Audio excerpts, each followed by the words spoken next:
I have never believed in ghosts. All the stories told on rainy nights, the rumors in the small neighborhood, or the yellowed diary entries found in old drawers, to me, were just ghost stories made up to scare children. But that night, when the clock on the table struck midnight, my worldview collapsed in an instant.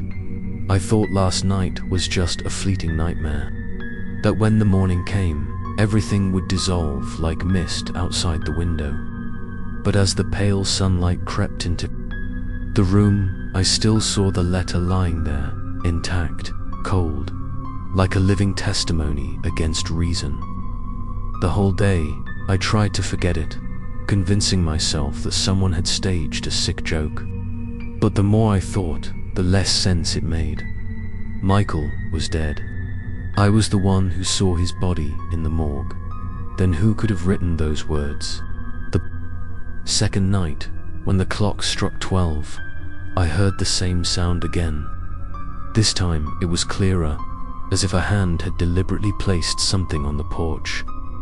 My heart pounded, my chest tightened. I hesitated a few seconds, then opened the door.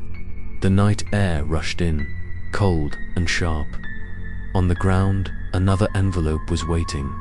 It looked exactly like the one from last night old, yellow-danned on it, the familiar name, Michael.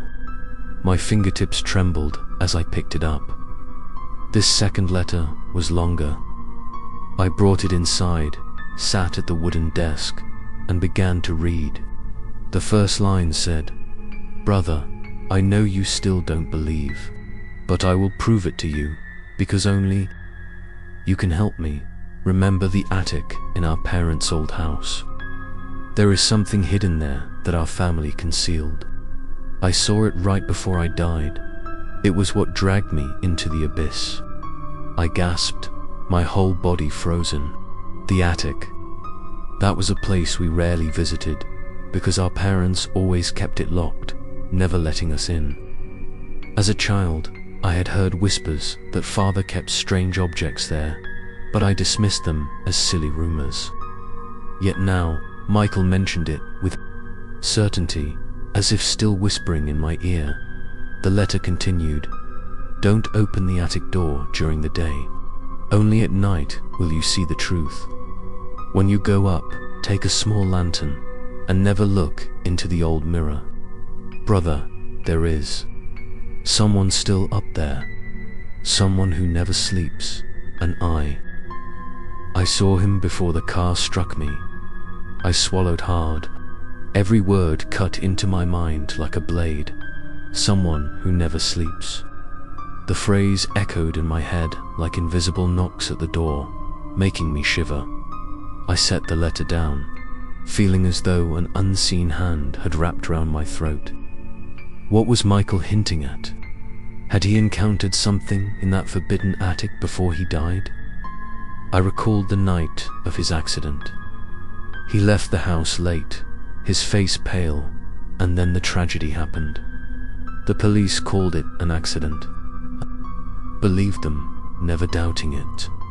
But now, these words revealed a darker truth. Could it be that he had seen something in that attic? I couldn't sleep. All night, I sat staring at the letter. Outside, the wind howled through the cracks. At times, I thought I heard footsteps on the roof, light but steady. I stepped out, looking up, but the sky was a mass of dark clouds.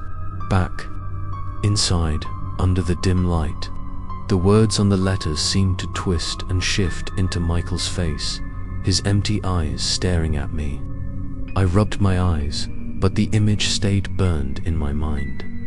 The next morning, I had no strength left to work. My head spun with Michael's words. I searched through Father's old wooden box until I found the key to the attic. Cold metal pressed against my fingers, and my heart raced. I knew I couldn't avoid it forever. If what Michael said was true, the secret was inside this house, waiting for me.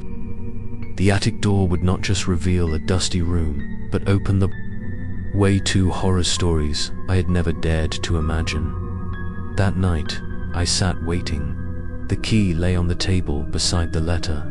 The whole house was so silent that I could hear the ticking of the clock. Near midnight, I suddenly heard creaks above Measlow, deliberate footsteps crossing the attic floor. I held my breath, listening. The steps stopped right above me. Goosebumps covered my skin. For a moment, I imagined a figure standing up there in the dark, waiting. When the clock struck 12, another sound came. Not the soft drop of an envelope this time, but gentle knocks on the attic door. 3 knocks, deep and hollow, like an invitation from the dark. My legs went numb, yet something pushed me forward. I took the key, staring up at the ceiling, where the attic door remained closed. The secret was waiting. I drew in a shaky breath, clutching the key.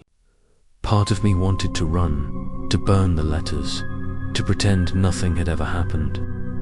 But another part whispered that only by opening that door could I learn the truth about Michael's death.